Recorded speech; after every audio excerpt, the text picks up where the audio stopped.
Now to the 11th annual Pink Arrow Pride game that's happening here in Lowell tonight. It is a special night of events. Each year, Lowell football players change out their red jerseys for the pink ones. And each jersey bears the name of someone who has fought or is fighting cancer. Tonight, this jersey bears the name of someone very special on number 55.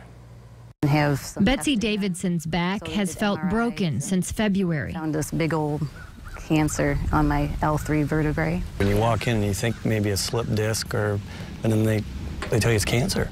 I mean, it's pretty devastating. The diagnosis was stage 4 metastatic lung cancer. I have a spot in my brain, on my hip, and then in my spine.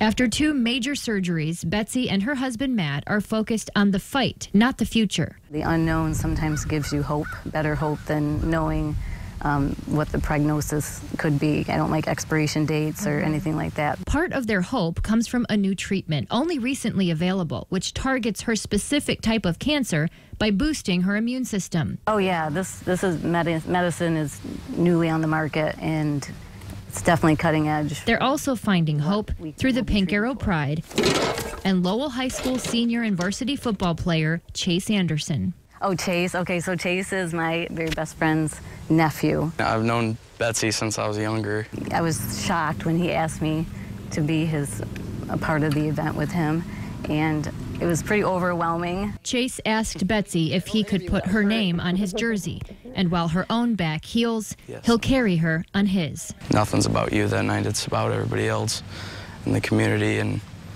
Betsy for me. The bigger picture, like, yes, I'm diagnosed with cancer, but there's such a bigger picture than that, than just me. I feel like the community is behind me and behind all of the other folks that will be here tonight.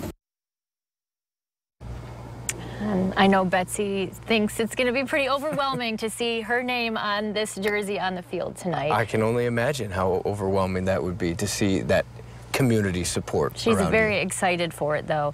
And this is such a huge event. In the first 10 years of the Pink Arrow game, they have raised $2.1 million.